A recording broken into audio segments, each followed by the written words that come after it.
en compagnie de Charline Labonté, gardienne de but de l'équipe nationale et des Canadiennes de Montréal. Charline, quand tu as joint les rangs de l'équipe nationale, est-ce que tu t'attendais un jour à avoir 3 titres olympiques? Jamais. En fait, j'ai jamais eu un rêve olympique avant de m'y rendre. Donc, pour moi, j'ai toujours joué au hockey parce que j'aimais ça, parce que j'avais la passion. Je le fais encore pour cette raison-là. Mais c'est sûr que ça m'a amené à réaliser des rêves incroyables. Puis, je suis encore surprise de où ça m'a amené tout ça. C'est quoi ton plus beau souvenir jusqu'ici dans ta belle carrière? Oh mon Dieu, il y en a tellement, mais c'est sûr que d'aller gagner des médailles d'or olympiques, c'est dur à battre.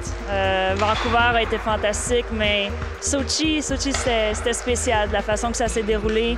Ce que les gens ont vu à la fin, c'était la médaille d'or. Pour nous, on a eu une année très difficile à tous les niveaux, donc de pouvoir surmonter tous ces obstacles-là, de revenir de l'arrière comme ça à 4 minutes de la fin, puis de remporter la médaille, c'est dur à battre comme scénario. Bon, là, il est encore tôt, mais est-ce que tu commences déjà à rêver à 2018? Est-ce que tu vises une place aux Jeux olympiques de 2018? Je jouerais au hockey toute ma vie si je le pouvais. Mais la réalité, c'est que le hockey féminin, c'est sûr que rendu à mon âge, il faut penser à autre chose aussi. J'ai beau avoir 4 médailles d'or olympiques, j'ai pas plus de job à la fin. Donc pour nous, c'est de préparer ça aussi, l'après-carrière, c'est important, les études.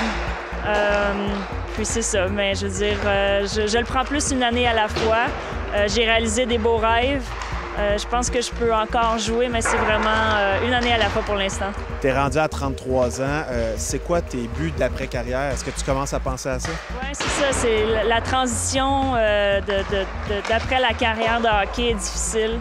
Je pense que tous les athlètes de haut niveau doivent passer au travers de ça. Puis c'est quelque chose de vraiment dur. Par contre, j'ai travaillé très fort à la préparer en allant avec mon bac, avec ma maîtrise. À McGill? Oui, à McGill. Donc, c'était important pour moi d'avoir ce plan B-là de prêt pour moi quand je voulais arrêter de jouer au hockey.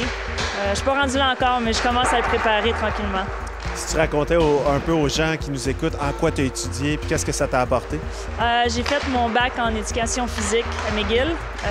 J'avais toujours pensé que je voulais faire ça dans la vie, puis finalement, c'était pas ça. Donc, j'ai terminé mon bac, j'ai décidé d'aller faire la psychologie sportive. En tant que gardienne, c'est sûr que c'est quelque chose d'important. Puis c'était quelque chose qui m'intéressait beaucoup. J'enseigne beaucoup aussi aux jeunes avec des jeunes gardiens.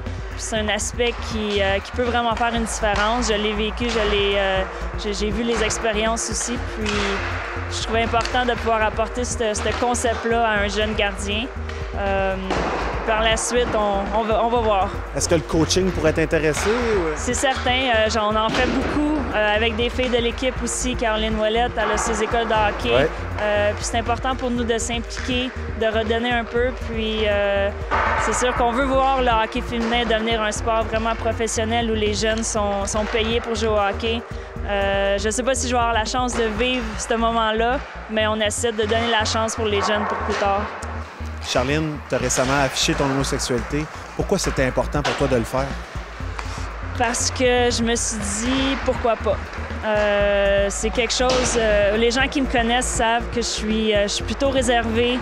Je pense que pour certaines personnes, c'est comme si c'était sorti d'un petit peu nulle part, tout ça.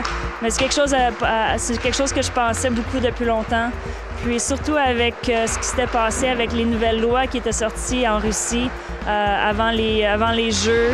Je me disais, OK, c'est facile de critiquer un autre pays, une autre culture, mais il y a encore du travail à faire ici au Canada, au Québec. Puis moi, j'ai atteint une place dans ma vie où je suis complètement... je suis confortable avec qui je suis. Puis, sereine. Oui, exactement. Ça, je pense que c'est important. Puis c'est comme un objectif qu'on a tous. Donc de dire, écoute, c'est possible de réaliser des rêves, peu importe tes choix, peu importe qui tu es. Puis pour moi, c'était de réaliser. C'était pas le fait de moi de m'afficher, c'était le fait peut-être que je peux aider quelqu'un à passer au travers de ça qui peut être très difficile des fois. Donc avec le recul, est-ce que tu penses que tu as pris la bonne décision? Définitivement. J'avais très peur. C'est sûr que c'est pas facile de s'exposer comme ça.